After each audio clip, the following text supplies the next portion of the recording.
because sometimes it's freaking hard. Like when it's you, you feel, you're you every day, and it's hard to notice changes when you're standing in the middle of it, you're in the forest. But then when you get those breakthroughs where you all of a sudden are like, oh, that's so nice. Wow, I get it. So a theme that comes up again and again that I'm really curious about is this theme of loss. And I'm curious where that pain comes from. You said you did therapy, so I'm curious if like your therapist is kind of dug into that and tried to figure out kind of what it is about loss that's scary. Is it an anxious attachment wound? Was there like inconsistent, parenting along the way? Cause I have that where have you heard about, attachment styles? Yes. Mm-hmm. So, I was totally anxious attachment where I was afraid of being abandoned. And it really was rooted in the fact that it wasn't, my parents were wonderful. They're still married, but my mom stayed home with me and my dad would go to work and I barely saw him. I don't think I saw him like at all during the week. And I just see him on the weekend. So what a kid learns is that I don't know when dad's coming back. I have no rationing skills to go, dad's at work. I just know that he's kind of there and not there. And so inconsistent appearance of parents is what can cause that abandonment wound. And so that was like one part. Trust me, there was mom part too that processed this past year, but that was the dad part. So I'm wondering if there's an abandonment wound somehow, or what drives this fear of loss. Yeah, definitely. I'm the exact same way. Like, I feel like I saw and like heard so much of myself in like everything you just said. Just, the dynamic, my family dynamic. I also grew up in like a very strict Italian household. So it was like, dad is very like, there's like not a lot of emotional, like outpouring there. Dad worked a lot. Mom worked a lot. So yeah, there was a lot of that. There was a lot of inconsistency. I grew up in a very loving household. My parents are still together, thankfully. So, and then also throughout along the way, just in school, growing up, in different relationships that I developed, whether it was in friendships or in my adult life, like romantic relationships, there's a lot of like similar patterns that were being repeated of just like something changing, somebody leaving.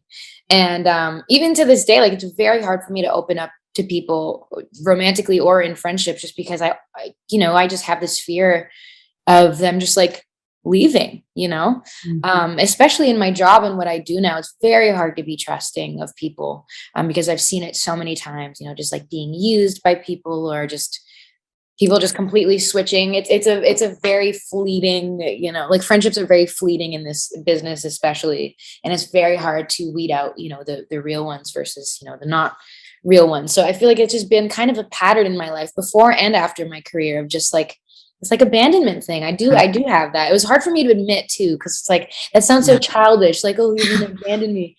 But it's so true. And like our inner child. Well, I'm a lot older than you. So I have that. And I just said it, and I'm almost 40. I'm 39. So I know. I think like they say, that's one of the first things you learn in therapy. If you do go to therapy, is like your inner child still lives inside. Oh yeah. You. It sounded like such a weird, like campy, strange thing to do, to like talk to it and like, nurture it. But I found myself being so emotional doing that. Like I've had sessions where like I've talked to myself as a kid, and I didn't know why I would get so emotional about it. But you realize like how much there is that innocent kid in there that just wants to be loved and nurtured and is so scared, Well, you're a Cancer.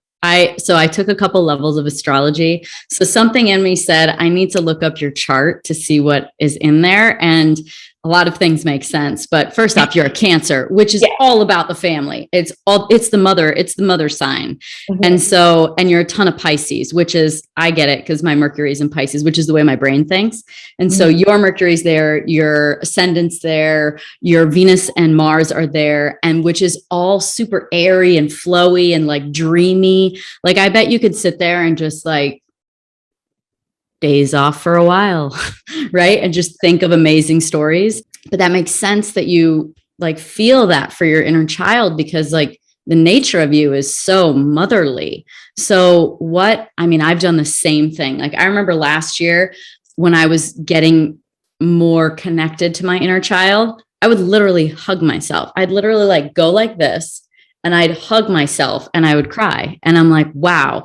And so my inner child went from this, like seeing her for the first time, like in a concrete dome, like tucked away, no words, no nothing, to like all of a sudden she was kind of down at the bottom of the tower, and she was like at the doorway, and she was like, you know, standing up, and she was kind of short, and she didn't say anything. And then all of a sudden she came out, and now she like walks with me and is like bubbly, chatty. And she always tells me, I'm like, what should I be working on? She's like, just play. Yeah. But I'm wondering what that dialogue's been like with your inner child, and if it's changed. I was like super not in touch with it, like for a long time. Again, it was like I just kind of got through things by like suppressing and just being like, oh, that's not attached to this, or that's fine. Like, you know, I just kind of always like pushed it down. And so I feel like there was no dialogue at all. Like I just like pushed her down completely. And yeah, it was just never something that like I just always thought, you know, like you grow up and life changes and that's it. And you don't realize how much you are affected by things when you're younger, and how much that innocence is still in you. Like ultimately, yeah, we're grown up and we have, you know, new views and, you know, new experiences, but ultimately like all we are is just like children and innocent people just that want to be loved and want companionship and want to be understood. And so I think that dialogue has changed completely with not only the way I speak to my inner child per se, but just the way I speak to myself now.